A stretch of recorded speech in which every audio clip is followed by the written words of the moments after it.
research shows how to identify and deal with those high in meanness. People high in psychopathy may be mean, but not all mean people are psychopaths. New research supports the value of looking at meanness on its own terms. People who are mean become even meaner due to their inability to show or express the qualities associated with love. You almost certainly have someone in your life right now who you consider to be mean, and not just mean, but spiteful and hurtful. When you're around this person, you have to tried. I think I saw it the morning, but I forgot.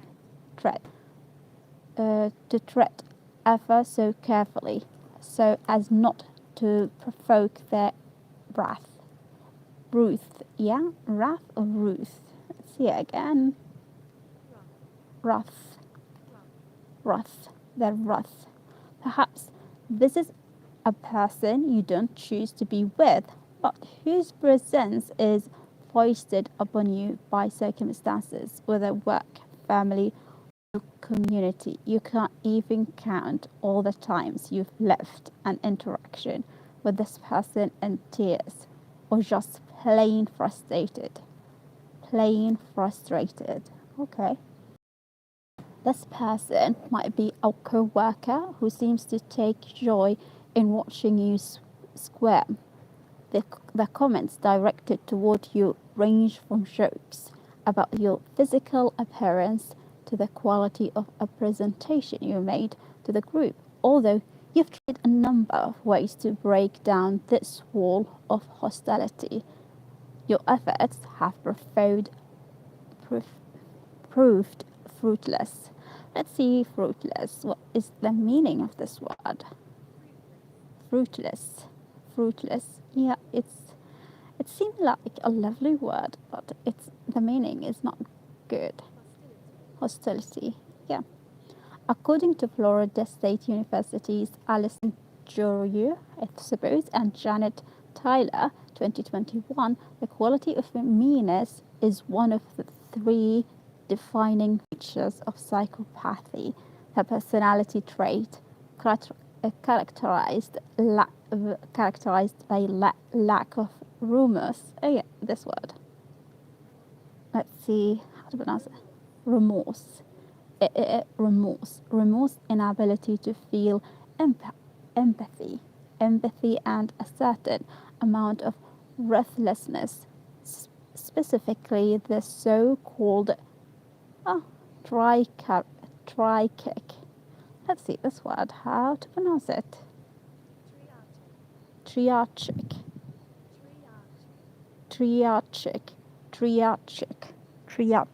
module of psychopathy proposes, and this one too, I don't know how to pronounce it. Proposes that this trait is made up of a combination of qualities that include impulsivity, boldness, and lastly, meanness. Typically, you don't hear psychopathy defined as including meanness, but the FSU authors are working from an approach that views personality along a quantum or set of dimensions. From this perspective, Jorio and Tyler propose meanness can reflect common neurobiological and physiological influences on personality. Let's see how to pronounce it. Physiological. Not all mean people are psychopaths. If indeed meanness is one of three potentially independent dimensions of psychopathy, then it can be separated out and understood on its own terms. In other words, a person can theoretically be mean without being a psychopath. Moreover, It's possible to be high on meanness and show signs of other personality disorders, particularly those that share some features with antisocial personality disorder characterized by psychopathy. These disorders are most likely to come from the so-called cluster B grouping that shares qualities such as being overly dramatic, exploitative, and impulsive. Let's see how to pronounce this word. You may not hear exploitative. You may not hear the translation voice because I'm putting an earphones on my ear. Yeah. More specifically, as the authors propose, meanness can take various forms depending on which cluster B qualities a person shows. Narcissistic personality disorder includes the impetus. Let's see this word. Impetus. Let's see. Impetus. It is impetus to humiliate. Yeah, humiliate. B2. Humiliate. Humiliate. Humiliate. Humiliate. Humiliate. Humiliate. Borderline personality disorder also incorporates meanness in the form of what the authors call disaffiliated agency. Let's see this word. I thought I wasn't. Disaffiliated agency, in which people pursue their own goals without regard to the needs of others. Histrionic personality. Let's see how to pronounce it correctly. I think I'm not pronouncing it correctly. Histrionic. Okay, histrionic personality disorder involves qualities such as superficiality,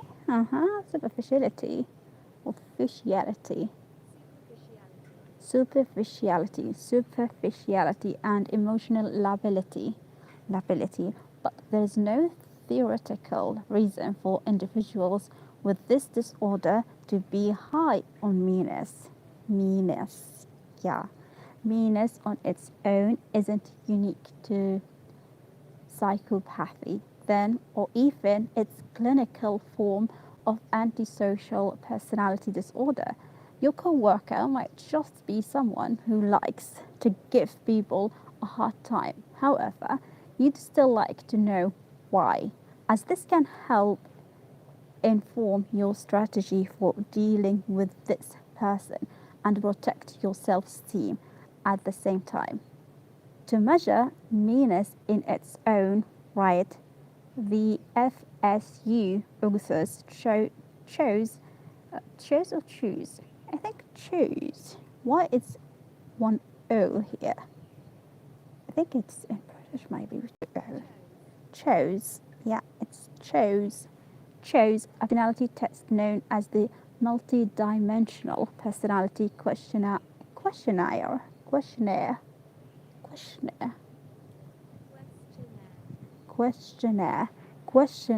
Where is it? Questionnaire. I forgot. Where am I?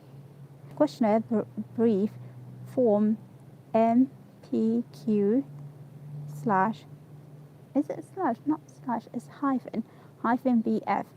Developed in period research as a way to examine the manifestations of those underlying biologically based influences rather than categorize. Is it categorize? Let's see. Categorize people. The MPQ -PF takes a dimensional or continuous approach, an effort reflected in potential revisions of the diagnostic framework currently in use, the DSM-5. This dimensional approach can allow clinicians to view their patients from the more naturalistic perspective, in which people aren't plugged into boxes depending on which and how many symptoms they show. Let's see this word. Clinician, I think, whatever. Clinicians. Surprisingly, I saw it before. You can think of this as the difference between calling a person obese based on a cutoff for body mass versus simply using the actual number reflecting the ratio between their height and weight. Yeah. What does meanness really mean? It's time to look at the way the MPQ-BF defines meanness as a way to help you understand this dimensional approach to its measurement, as published in supplemental, I think. Let's see. Oh no. Where I'm going at, or maybe supplemental. Where am I? Supplemental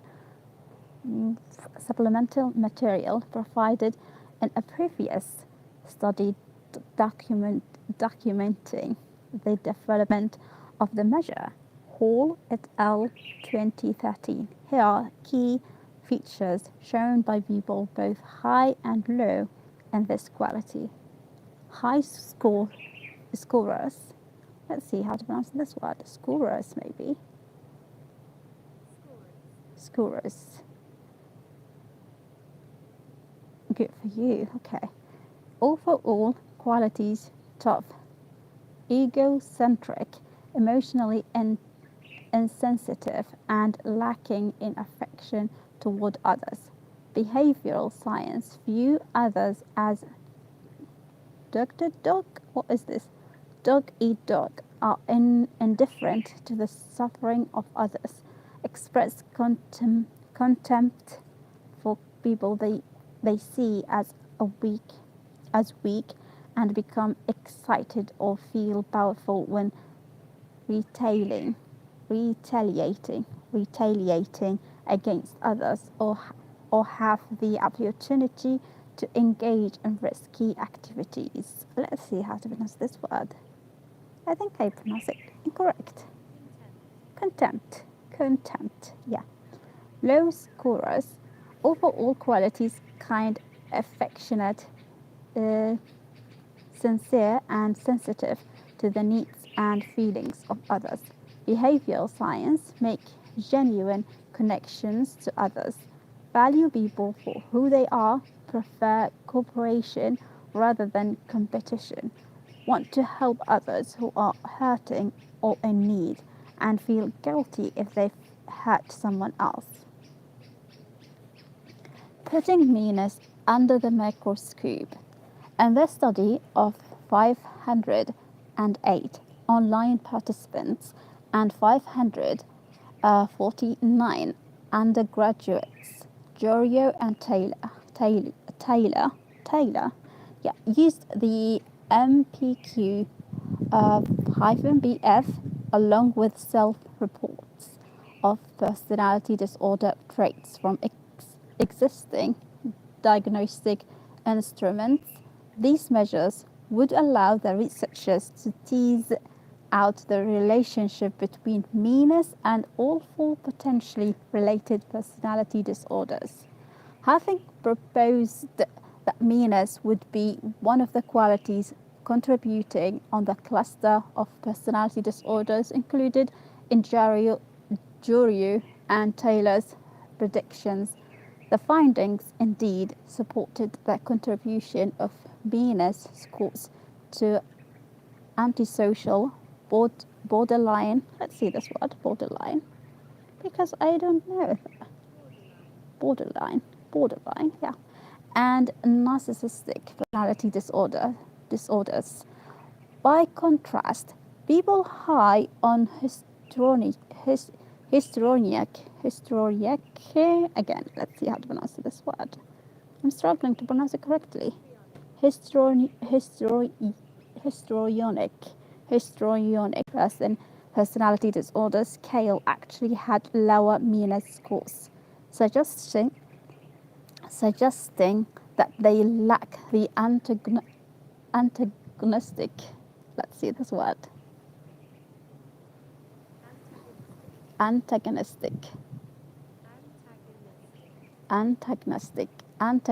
qualities seen in the other three disorders within cluster B.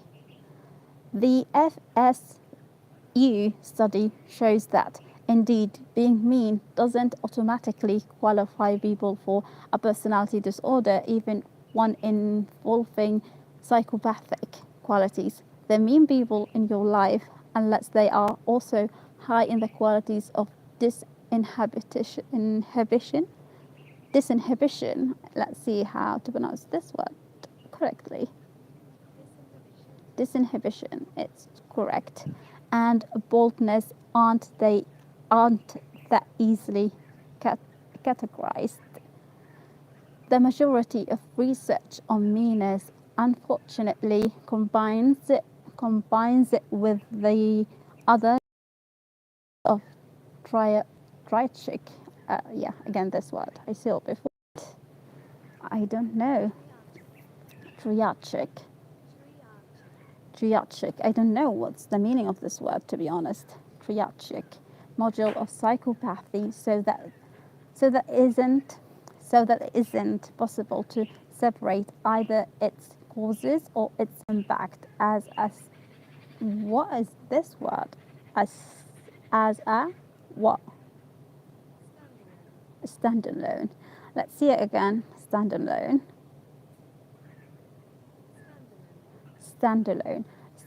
trait, however, on intriguing study linking another triachic theory. This one, Sternberg's theory of love, suggests possible ways to gain insight into the psychological makeup of the chronically mean. University of Blackmore's Caitlin Migia and colleagues 2020 examined the three loves of intimacy, patience, and commitment in relationships to scores based on the triachic psychopathy module among both a university and an online sample of adults. After correcting for a variety of other influences, including scores on disinhibition and boldness, the Blackmore research report additive. Let's see this word. Additive. It's correct. Additive effects of meanness on all three dimensions of love. In short, without considering any other contributors to relationship problems, meanness had its own unique impact. Given the correlational nature of the study, this finding begs the question about what causes what. However, could it be that, all other factors being equal, the mean either lacked or now lack the ability to love? The meanness, let's see this word, alenti, what is this? Alienates people, but it also may reflect a lifetime of experiences involving rejection. It may seem artificial to separate meanness from the context of other psychopathic traits, but the findings from these two studies suggest that meanness can take the form of a quiet cynicism, the sort you encounter in those people whose hostility reflects an extreme sense of isolation. as they push people away. This reinforces the streak of meanness, making them even less likely to feel or express kindness. To sum up, people who show this passive form of meanness can still make you miserable, even if the behavior isn't outright harmful. Understanding the ways their relationships can both create and maintain their negative worldview can help you neutralize the ability to cause you pain. Yeah, I finished this article. It took me 20 minutes.